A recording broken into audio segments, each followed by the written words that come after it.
Hey guys, hope you're enjoying Crimson Desert and fully exploring the world of Pywel. It's a massive game with tons of things to do and get lost of. I'm already 100 hours in and barely left Hernand. It had a rough start with various issues like weird controls, storage management, game lifing, the mid-story, and other things that people seem to nitpick. But the devs are listening to the players and already let out patches that address a lot of those issues. The game is such a blast, and this video will be all about the stuff that I did in the game. Fair warning guys, if you haven't played the game yet and is planning to do so, there will be spoilers, but this video is only up to the end of chapter 1, so nothing much I guess. The game introduces a lot of mechanics in a very slow pace. With that said, if you already played the game, do tell me in the comments below if we did things similarly or differently. I mostly focused on progressing the main story to unlock mechanics in the game and doing side stuff along the way. The game is a massive open world, so there will be things I'll miss and will be discovered in the future. So yeah, here we go.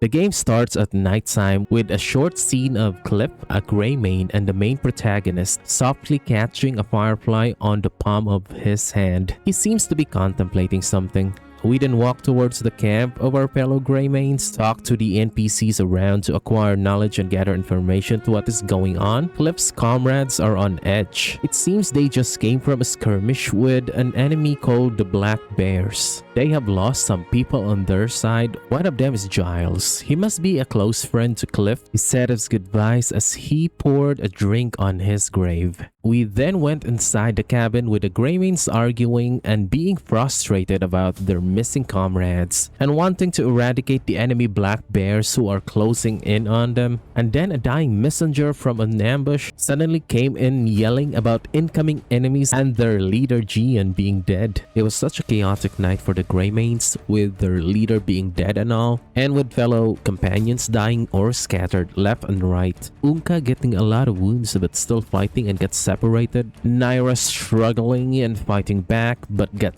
kicked on the face. And Jan got kicked off the cliff and into the raging river. We then find ourselves alone facing the leader of the Black Bears, the boss named Mjordan. It's like an Elden Ring type of fight where we are supposed to lose, and lost we did.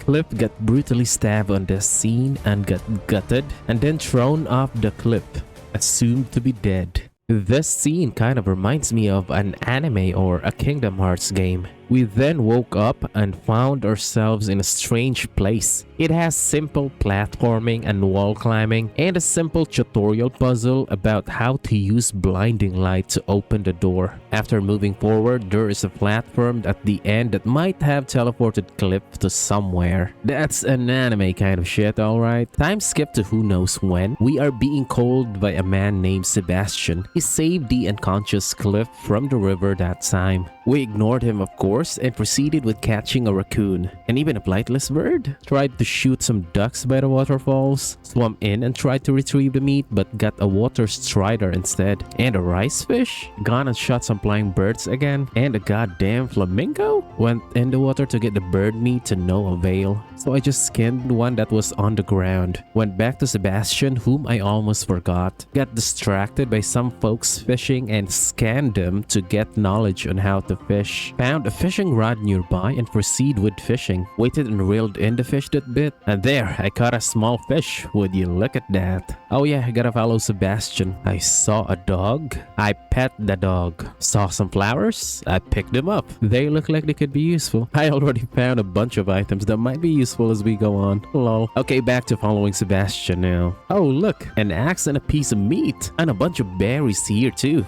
Lots of them. This feels like Skyrim when I'm picking up items randomly. Anyway, we went back to his house and Kliff told him he is going now. He suggests that we go to town of Hernand, stop by the tavern to get information out of the people there. Then we get interrupted by two people in a red outfit. They are from a gang of hoodlums called the Bleed Bandits. They are asking Sebastian for money, in which he already gave them. The bandits insisted they're here for the interest. When Sebastian denied them, our boy got sucker punched. Naturally, as the hero of the story, we stepped in. and gave the bandits their due interest. Kliff just killed him to solve the problem. We then helped Sebastian up by watching him get up by himself. He then suggests we both go to Hernand since they will just come after him again. And he was just heading there anyway. Would you look at that? The map is massive. This game is going to be one heck of a ride, man. Looted the bandits before going. We were about to head out, but I saw a bunch of deer grazing. I tried to shoot them with a bow.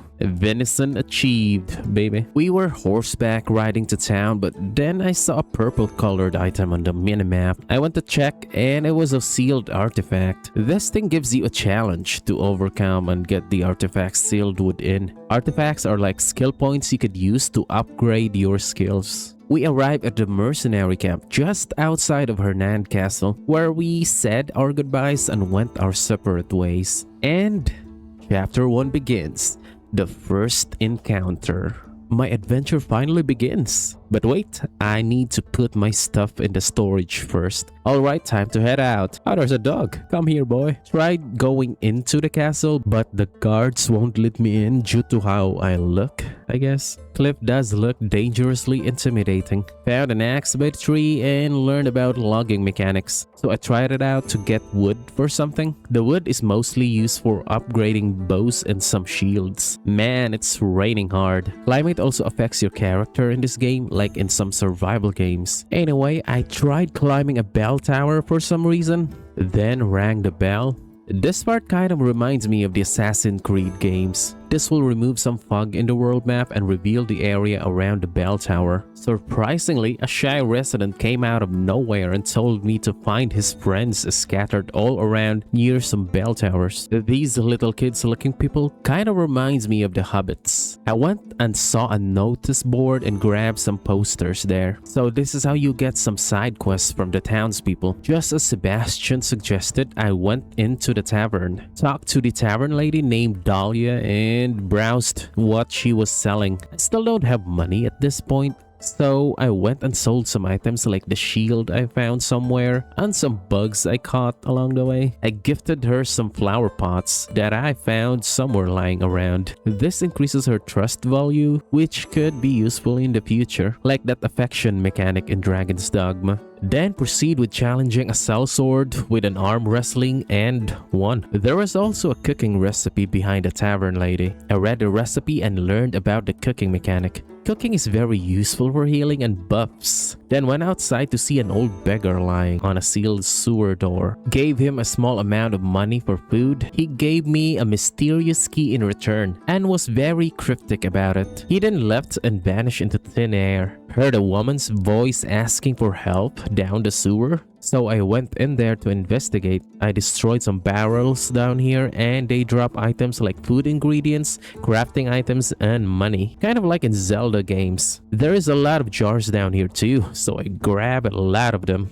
Don't really know why. There really was a lady down here. We untied her, in which, like the old beggar, started to talk about confusing stuff. She gave me a love letter or something and then just vanished. Went back up and helped another shy resident named Rulupee. He asked us to save his cat up on the roof. The cat don't want to be rescued and ran. Caught the cat and gave it to the boy. He said come and visit him in his town someday, but worries if we could even get inside the town in the first place. I guess his town is secluded and does not allow strangers. He then went on his way but left his pendant behind on the ground. Was it on purpose or what? Anyway, went and bought a small bag from the grocer. I should watch out for these bags from here on. It extends the inventory slots, which is very useful for me to carry more loot. I then accepted a quest from the local blacksmith in town. He asked me to gather some wood, in which I already have since I did cut some trees just outside of town. I gave it to him. I read a poster he gave me to know about blacksmithing and stopped by to try the grinding stone. Grinding stones enhances the weapon's attack power, but with limited durability. The same as anvils but with armors. You can always reset the durability by using them again. Bought a book from the tailor shop. This one gives crafting recipes to create tier 1 cloth armors. While strolling around town, I somehow ended up playing rock paper scissors against a kid. I just throw rock every time and won easily. Totally not bullying a kid here. I gotta do this with him 2 more times on different days. This just also came to mind randomly, but maybe I should try stealing from houses later. Lol. Anyways, I went just outside of town and stumbled upon an arguing couple. The wife is scolding him for being lazy, good-for-nothing husband. They then asked me to clean their chimney, went up the roof and unclogged their chimney using a broom. The husband was faking his aching back to avoid her nagging. They rewarded me then with a Hernandian attire. This attire allows access to Hernand castle, and the guards will finally see me as a proper person and let me in. I then checked the key that was given by the old man, and it then turned into... It's still a key. It led to Hernand castle, and with the attire we can now go in smoothly. The guards were still checking out meticulously, but they still allowed me to go in. Went inside and checked out the contribution shop first. That was showing as a question mark on the minimap, the same as those point of interest, before interacting with them and revealing what they were. You get contribution points by doing good deeds like helping people and questing within Hernand area. Interestingly enough, this guy liked the jars, so I gifted it to him. He sells a bunch of cool stuff like armors, accessories, and horse armor, exclusive only in Hernand. Found a door that the mystical key was leading me into. There is an abyss gate inside. Went through it and led me to the floating island somewhere in the sky. Stepped on a circle-looking platform called the Abyss Nexus. These things are fast travel points. I caught this bunny-looking thing. It looks like a Pokemon or something. I then went into the only building that you could see in this place, and a white crow approached, gave me something and said that this power will somehow help me get inside the building. It's a grappling hook thing called the Axiom that lets you grab things through action force and push or pull them. Useful for solving puzzles and other stuff that could be grabbed. With it, the puzzle is solved and the door leading inside is now open. Inside the building is a mysterious wizard-looking old man named Alustin. He was the old beggar that gave us the key. He told us about the world being in peril and there are evil beings bringing chaos behind it. And its consequences also extend to Kliff and his comrades. He asked us to restore the balance of the abyss and this world and hunt down those beings that are sowing chaos. We then got teleported to the Skybridge gate and used the device to align them. Did some platforming. Wow, look at the view from here. Stepped on another Abyss Nexus. There's a puzzle to solve here. First, for us to move forward. Learned how to use Force Palm by scanning a silhouette of a person performing it. Grabbed the floating thing and Force Palm it in place. The big circular device activated, climbed up and Force Palmed it again. The Stargate looking thing activated and let out an artifact. Sweet. With that, the ethereal pathway is now open, whatever that means. Then the white crow came flying in. The bird turned into a wizard-looking beauty. She told us who she was and gave us magical wings. Then said we should jump now. Alustin seconded that motion and said, yeah bro, just go and jump. You won't die. Probably. They seem to be sure about it.